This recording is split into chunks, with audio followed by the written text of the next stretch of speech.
Hello, beautiful teachers, and welcome to another Vibrant Music Teacher Chat. It is so great to have you here.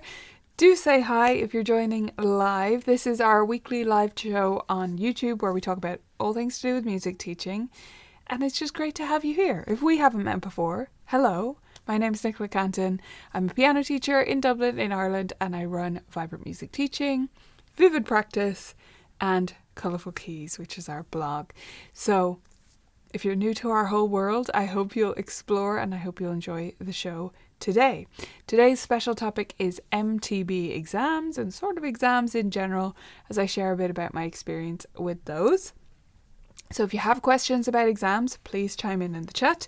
If you have also random questions about anything, you can type them into the chat, just starting with the word question, and then I'll make sure to come back to all of those at the end. If there's any that I miss, if they're like off topic for what I'm talking about in that moment, I'll come back to those at the end and make sure I get all of those covered before we wrap up.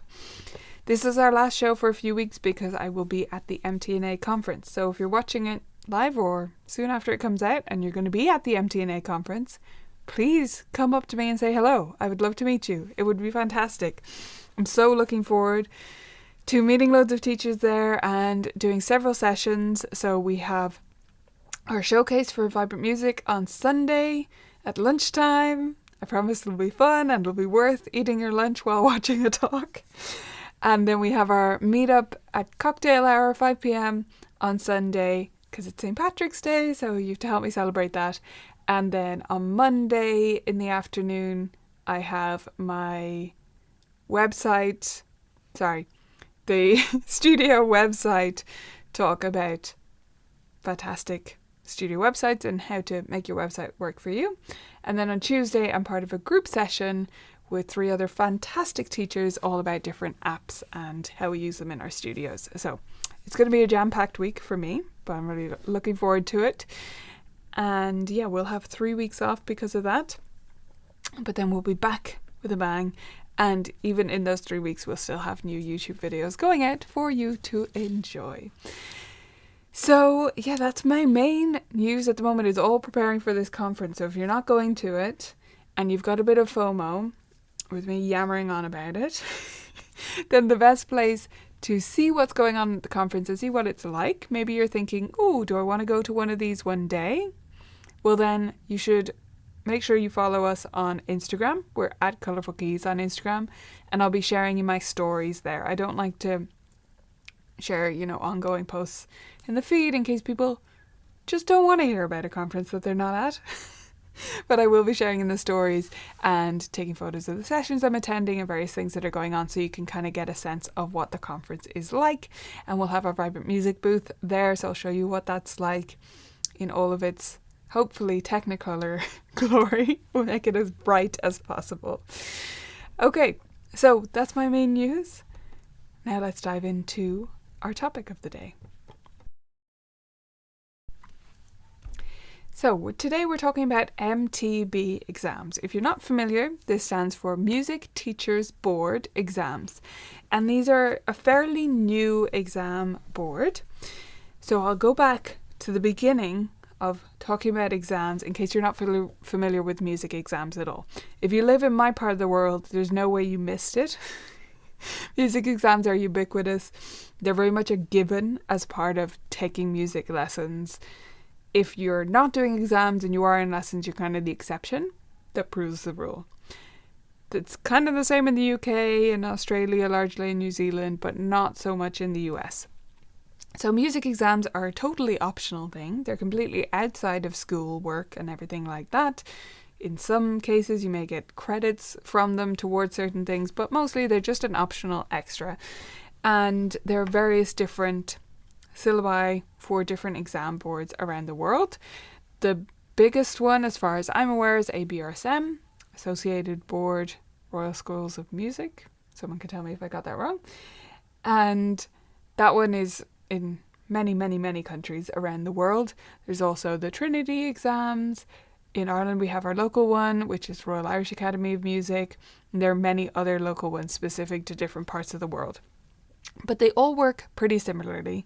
There's a syllabus set up, and there's specific things that students have to prepare for different grades. So,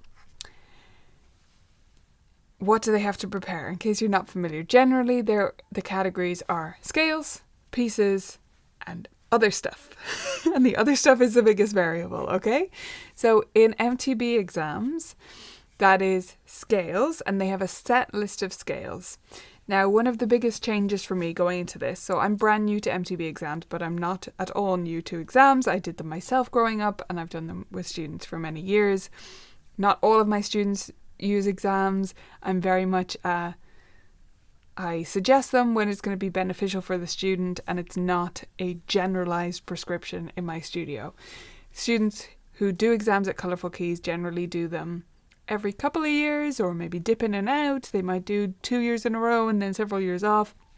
We try not to let students get on the exam express, where they do them by default every single year, because in my experience, even if they do that and they are successful all the way to grade 8, they're really unlikely to play music after that.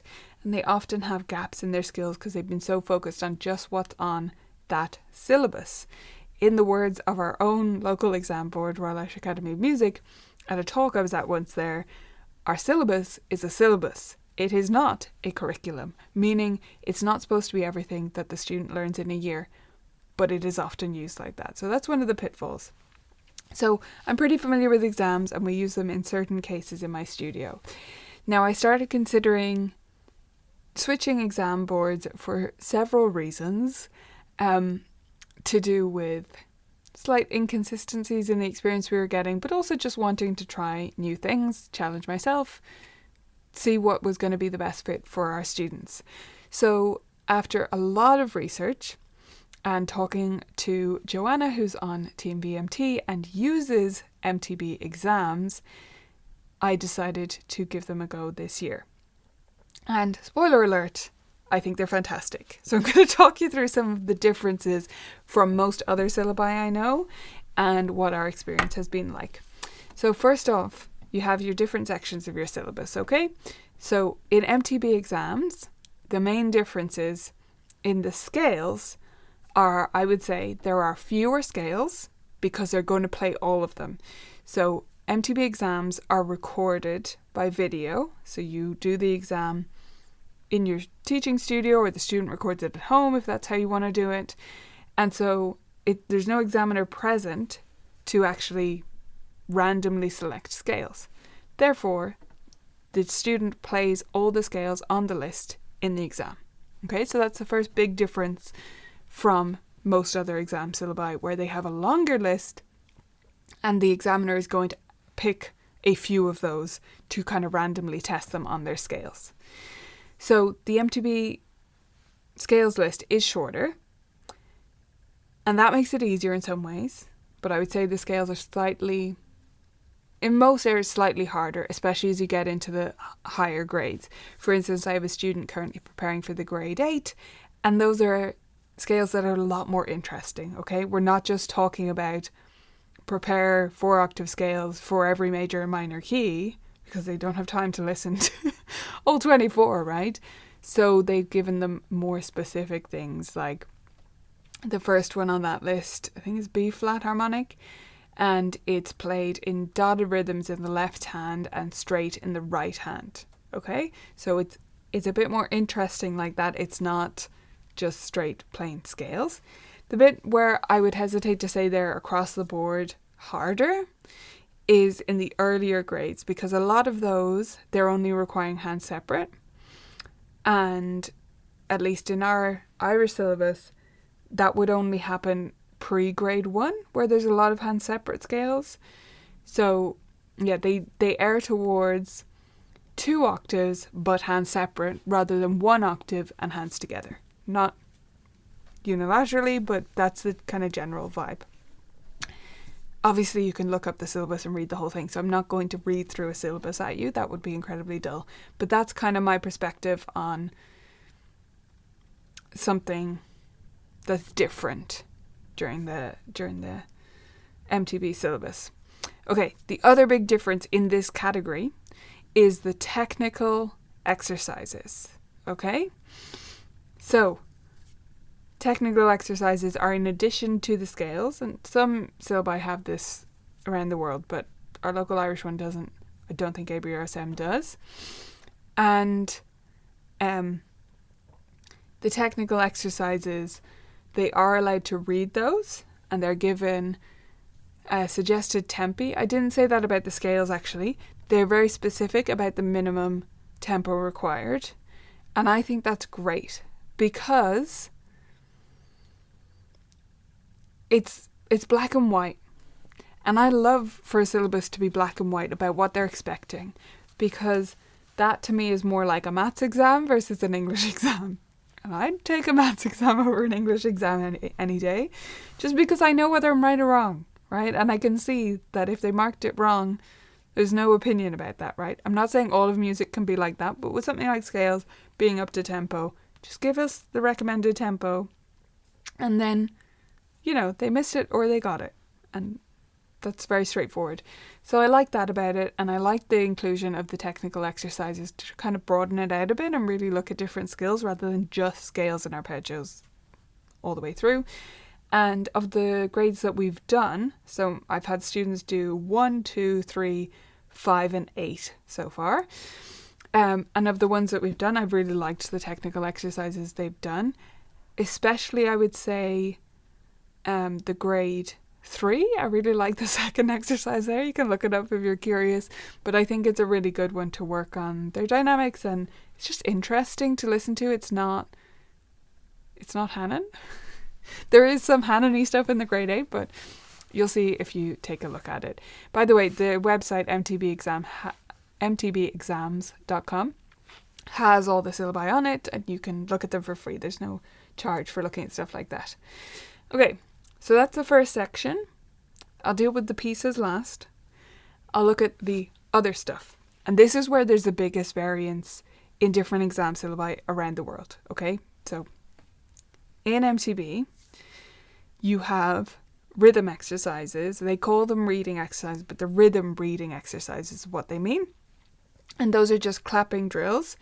But again, everything in MTB is prepared. Nothing's a surprise because it's going to be recorded by video. So they're given metronome markings, and they provide a track with the metronome recorded for all of those. So that's how we've been doing it, because it's really handy. And they just have to clap the rhythms in time.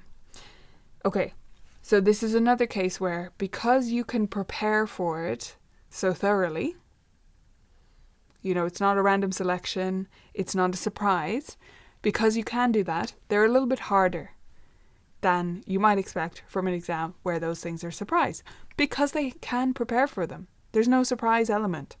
So they're given the page of reading exercises. There's 6 of them. There's a track you play them with, you clap them with, and you can practice it as many times as you like before your exam. That doesn't mean all my students got it perfect, but it does mean they can prepare for it. They have that opportunity. And so, the grade 1, 2, those are very straightforward. And then grade 3 is 6-8, which I love. Not 6-8, it's all compound, which I love because students need to practice that. They need to be exposed to it more. I will just say that when it gets to the grade 8 rhythms, those are really, really hard. And that's fair enough. It's grade 8. It's supposed to be serious, but I'm just putting it out there. Those are challenging, especially the first one. So I really like that element that's included. And then after that, the other stuff is they have an option. Okay? So they can do oral tests, or they can learn a duet, which I think is interesting. And I haven't seen that done, where we have this kind of option. Now, the oral tests are, so they sing back notes. At the earlier grades, they just have to sing back a single note. Like at grade 1, they just play a pitch. They have to sing that pitch. At grade 2, they play a 2-note chord, and they have to sing the top pitch. And then it goes like where they have to sing the multiple pitches from a chord that they're hearing. And then they have clapping back rhythms, and they have singing back melodies. And because again, they're prepared, they can do those as many times as they like. they're a little bit longer than you might expect for a given grade in an in-person exam, because those things are surprise. Whereas these, they could listen to it as many times as they want and really memorize it. So they are a little bit longer. And I think that's kind of fair enough. Okay, then we have the duet option. So in general, I'll only have students choose this if they just hate singing in front of people. So most of my students, I would recommend they do the oral. I think it's the easier option, really, rather than preparing an extra piece. Requires a bit less preparation. However, if they absolutely hate singing, they have that option of doing the duet. And I've had one student so far who that is absolutely what she wanted to do, and that's fine by me. So it means preparing an extra piece. Obviously, it's not at the reading level of their main repertoire that they're learning for their exam, but they're playing it with a duet, and they have recordings of those duets, so they don't actually, you could play it with them, or if they're going to record it at home, or you just don't want to be playing it live or whatever, you can use the recording options as well to play their accompaniment for their duet. So yeah, that's all the stuff outside the pieces. Now let's talk about the pieces, and let me know if you have questions about this as I go through. So the pieces, this, I think, there are many interesting nuances about everything I've talked about so far and things that might really appeal to you. But I think the pieces is where MTB really shines. For me, there are two huge pros to using MTB, and they are the repertoire list itself and the feedback sheet. Okay, those are my two big reasons. Now, there are many other differences in pros and cons and whatever, but those are my two big pros. So, the pieces are a lot broader ranging than what you'll find on most other syllabi. Now, there are things out there like the rock and pop, or is it just rock school exams, which are from Trinity, if I'm not mistaken, and are a separate syllabus. But this is an integrated syllabus that is a lot more broad. So, yes, there is, Bach and Beethoven on there. But there is also current stuff, film music, arrangements, different options, right? And a lot of stuff that students really love. And then some interesting pieces that I wouldn't have come across otherwise. So I love that about using a different exam syllabus than you normally do, because you get exposed to different repertoire that you might not meet otherwise. So I really like that. I like how broad ranging it is. And even outside of that, you can have students choose their own, like you can have own choice repertoire that is not even on that list, as long as it meets the requirements for that grade. But I think with such a broad ranging list, I think honestly that doesn't feel necessary to me, but fair enough. I know a lot of people just use ABRSM list stuff for an MTB exam using the own choice thing, so that's an option. But yeah, there's a lot of different choices on there, and my students have fed back to me that they really liked it, and they felt like they got to pick pieces that they like more than, especially the students who I have who have previously done Royal Irish Academy exams, where up to grade 5 you only get 6 pieces to choose from. So they definitely appreciated having more choice. The only negative of the more choice is I do think the levelling is not as consistent. There are definitely pieces like within, because I know some teachers will pick for their students, or they'll pick the things that they think will make their student shine or will enhance, like will show off their best skills, and I see the argument for that. But for me, an exam is a chance to push yourself, and if you love the sound of a piece, that's when you're going to be motivated, especially with an exam involved. Like, it's your opportunity to be motivated to push yourself and push your skills forward within reason, within a grade. So I do let my students choose anything off that list. That is fine by me.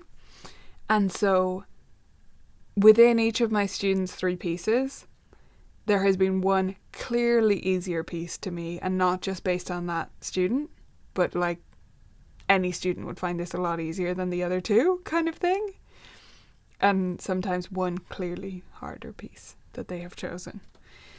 So I love the different choice, and to me that's not enough of a negative to stop me using the exam syllabus or anything. I'll just put it out there for those teachers, especially newer teachers, who look at the syllabus and feel like that doesn't feel like the same difficulty, or they have students work on it and they feel like, oh, this one is really challenging them and I thought they were able for grade 2.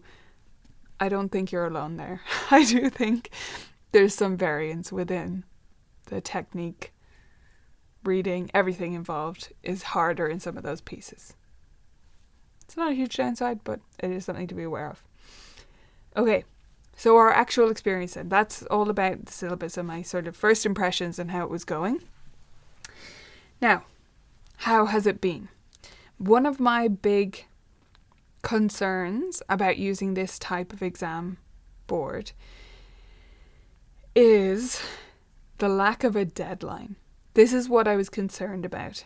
And so that I've tried to mitigate against that while enjoying the flexibility. Because, look, I see how it's a positive. I see how the fact that you don't have to put in by a rigid deadline and then get given a random date, which is what happens with most exams, right? And then have to work to that. You can schedule it whenever you want. And that is in some ways great. It could be a downside though, because it could just drag on. And that's not what I want from exams at all. I have a thing in my studio where students shouldn't be sitting exams if they couldn't learn sit it successfully within 3 months. That's sort of my benchmark for myself about a student being ready for an exam. To me, they are not ready if I can't see them possibly preparing for it within a 3-month window. I don't want to be spending 9 months learning grade 1 pieces. I think we could be better spending our time doing lots of other music, getting our standard up, and then starting the grade 1 and doing it within 3 months, right? So I very much from the start, I didn't lie to my students, but I definitely didn't highlight the fact that we could do the exam whenever we wanted. I told them when we were going to do our exam week, and we worked towards that.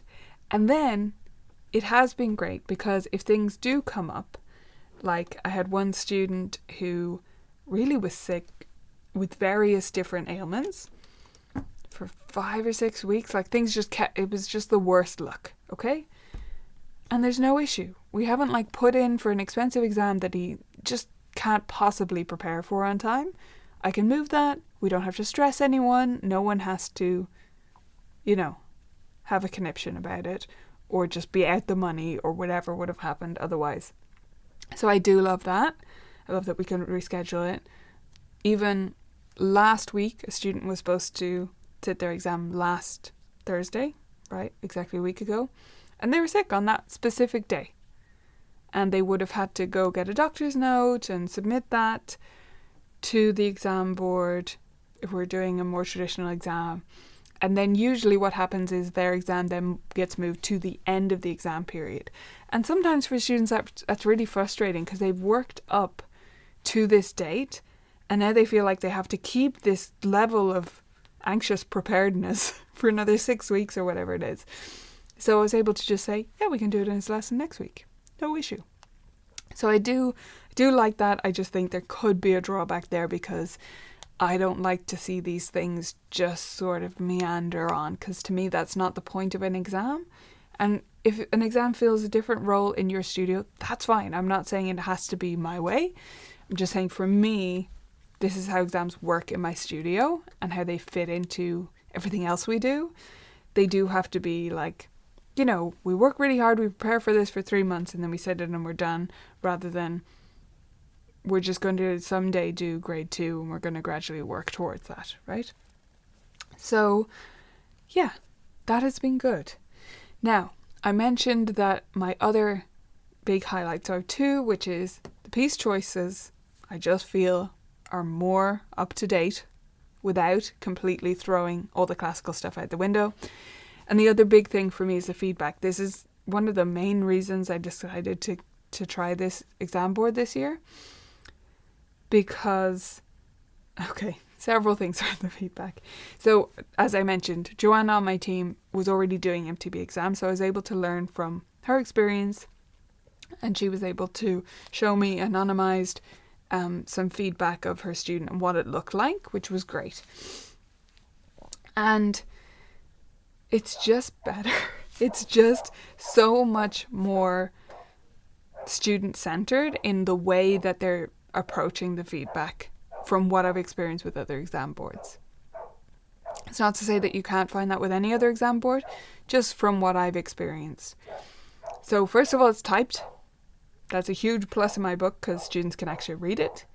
It is not only typed, it's typed in language generally, okay, not a 3-year-old, but generally students who are sitting exams, who are of that age, could understand, which I've experienced a lot of in the past where it's written in language that, like, I really have to explain to them every third word for them to get the gist of the sentence. And to me, the whole point of an exam is not that silly certificate. Certificates are lovely and they make you feel good and that's all fine. But the point is the feedback. The point is the preparation process and the feedback, right? Because then you get the feedback and you have an outside source who hasn't been teaching you for years, right? Hasn't seen you play many times and can say, hey, this was great, maybe work on that kind of thing. So the feedback has been in more accessible language that students can actually read. It is typed so they can physically read it, and it's more in depth. There's a lot more written, and I've had quite a few feedback sheets back already. They were very quick in their turnaround. They say they aim to get them back within 2 weeks, but for us it's been 5 days on average so far. The certificate has to come on in the post, but they get the feedback really quickly back to you. So yeah, just really clear. And every single one, when I've looked at the scores they've given, and even comparing them across the students who've gone through it so far, I've thought, yes, that's very fair. Like, I can see from what you've written, how you've come to that mark, and it's clear, and like, this is what we should be expecting for an exam board, but it's not always the case. So I just want to say kudos to them, to anyone who's working on their examiner team, because I think they're doing a fantastic job. And even little touches, like at the bottom, they always say, congratulations on your whatever, your grade 3, getting a whatever on your grade 3, getting a merit on your grade 3, passing your grade 3, whatever they did. You know, that's just nice. And it's friendly. And it should be expected, because the student has put in a huge amount of work to do this. Even if they don't perform mega well, they put in a lot of effort. Like, we know that. And it's just nice for the examiner to, in a friendly manner, give them some feedback, some comments, some suggestions of what to improve, some nice things about what they did well, and then just a little note of encouragement on the end, because they did it. They passed their exam, and that's great. So, yeah, going forward, what are we going to do? I think we're going to continue with MTB. I still, if students really want Royal Irish Academy, because whatever reason, they've done it before, their parent is just insisting on that, I'm not opposed to them doing that. I'm saying Royal Irish Academy, by the way, not because I'm against ABRSM. The difficulty with ABRSM is we don't have an exam centre anymore in Ireland, so you have to have your own exam centre, which means a minimum number of students, and we don't ever meet that, so it's kind of out the window for us. But if students want the more traditional approach where they go into town to sit their exam and get handwritten feedback and all of that, that's fine by me. But my default, if our experience continues the way it has been, is going to be MTB. Okay, I'm just going to check in with the chat. Cara said, is the student required to play with a metronome on the exam to prove that they are actually playing the required tempo? No, they don't play with the metronome. The only thing they do with the metronome is the rhythm reading exercises. And as I said, there's a track for those, which I think is great, because otherwise the teacher has to, like, you know, change it to 72 and then back to 90 and whatever. And it's just great because, yeah. And the other bonus of the track is if they're practicing them, they quickly know if they've done something wrong because they get to the end of the track and they like stop clapping and the metronome's still ticking. They realise, oh, I was ahead of time, right? So it's good in that way as well. But no, that's the only thing they do with the metronome. But I have had feedback from a few now, and sometimes they do say, oh, your scales were nearly up to the tempo. So they clearly are like, you know, before they listen to the scales, maybe the examiner's putting on a metronome, just checking that they have the right speed in their head and keeping an eye on it that way. It's not as exact though. They're just aiming to be over that. It's not either like the scales in the technical exercises. They're not told they have to play them at that tempo. They're told that's the minimum. So they should be going faster than that.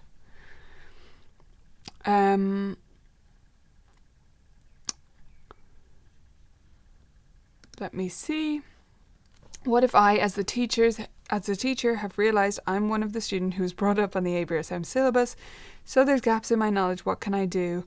Where can I go to learn those gaps? Well, I would say start at Vibrant Music Teaching. A lot of those gaps, like a lot of the courses that I put out are because of gaps I've had to fill in my own knowledge. But Rose, I think keep doing what you're already doing, which is to reach out, to learn lots of things, to keep building those skills. And if you're feeling like you want something a bit more structured, maybe look into a teaching diploma. So you have something that's more, you know, leveled and you feel like you get more assurance that like I have everything I need for this level kind of thing. Let me see. Daniel said I'm entering quite a few students in MTB exams this year. Thanks to your earlier mentions of it. Didn't know about them at all until you mentioned them recently. Yeah, well, it's been working out for us, so I hope it works out for you too. I've heard great things from many other teachers at this stage as well.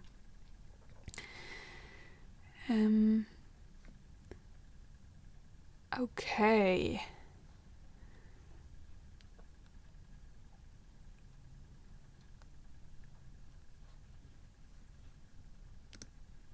Such a good thought on the timelines. The opposite can happen too. I bet you could just keep putting them off. Yeah, exactly. You can just keep... That was my only hesitation with the whole setup of MTB. It makes sense the way they do it, but I think there's that thing that teachers have to find their own best balance on it. I'm glad it's been informative. Never used exams, but I'm helping a student complete one this year. The options and requirements are overwhelming. Yeah, I mean, even as a teacher coming from exams, like getting your head around a new syllabus, you have to take the time because you're responsible for making sure everything goes correct. I will also say though, I thought I'd done something wrong in how I uploaded the MTB videos. I actually hadn't, but I had like a panic moment where I was like, oh my god, it says this, and I haven't been doing that and I've already recorded 4 exams. Like, no, if it's my fault that like they have to re-record the exam or something, I would be devastated. Now I was wrong about what was required, but I emailed their support when I was still in a panic and they were absolutely lovely about it and assured me that, especially as it was my first time putting them through, they wouldn't have made me re-record them or anything. Yeah, I agree. And for the oral as well, like initially I was playing those because they give you a sheet where it's written out and you can play it as a teacher. Initially I was recording those and I was like, you know what? No, I'm going to use their tracks because then it's the exact same every time. Like there's some variance in how I'm going to do it. Whereas if I'm playing a track, and it also means when the track is on, I can cue them a bit. Like with my younger students, you know, the piano plays and the pitch that they're supposed to sing back is held for what I would argue is slightly too long. Okay. Now, fair enough. I know they want to make it long enough, but it's a little bit long. And so students often sing too early because they don't realize they're supposed to be singing back the pitch, right? Not singing with the pitch, as I understand it. So I can just like hold up my hand, which if you're playing and navigating different things and the student's facing the other way because they're not allowed to look at the piano, that's tougher to do. So that's been really handy. Juliet, I still can't finalize it. We've had some, it's a long story, but it's still almost definite and I still can't finalize it. It will be in the US though, in case you were hoping it was in the UK. It won't. It'll be in the US. Carrie, same question. Yeah. So it's still almost definite. I will put out the link as soon as I am able to. I'm just not comfortable doing that until I've signed a contract with our venue. But it is almost definite. And the proposed date, to give you the behind the scenes, is the weekend 20th and 21st of July. And once I have the venue secured, we will put out a call out for tickets, and there'll be an early bird special on that. So it's worth paying attention because we'll have a limited number of tickets at the early bird rate. No problem. No need to be sorry. How do you deal with a student with long acrylic nails? Oh, this comes up every few weeks at least. I have a trial with an adult student within last week and she says she always has them. Adult student is harder, honestly. Okay. Opinions vary on this, Rose. I'm not going to be prescriptive. Here's how I handle it.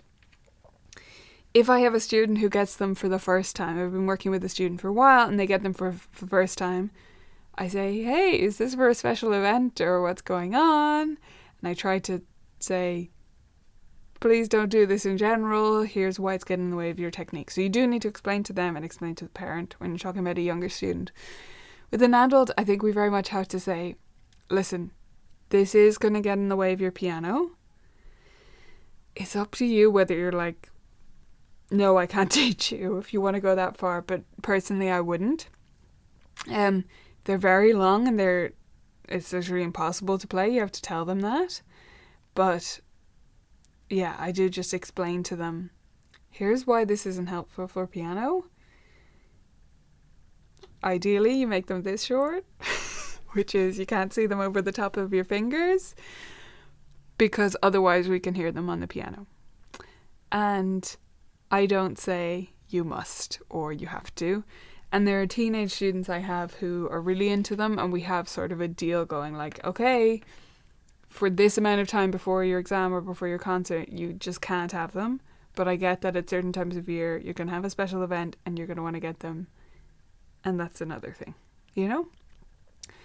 I'm lucky that it doesn't come up that often in my studio. But personally, which I don't tell to students, but personally, I just hate them. I just don't think they look good.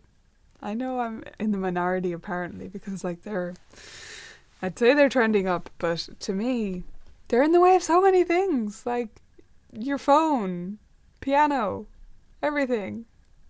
You need your hands. Anyway, I'm not going to go on some feminist soapbox, but I will just leave it there with, I have the conversation, I explain with an adult why they're not good for piano and what it's going to prevent them from doing, and then I leave it up to them. I hope that helps a bit, Rose. Okay, thank you all so much for joining me. If you come to the MTNA conference, please come up, say hi. I would love to meet you in person. If not, no worries, but you can keep an eye on our Instagram stories if you want to see what's going on at a conference like this. And otherwise, I will see you in a few weeks after we have a week off for the conference next week and then our Easter break. So we'll be back we have 3 weeks off, so we'll be back in 4 weeks. I'll see you then. Bye, everyone.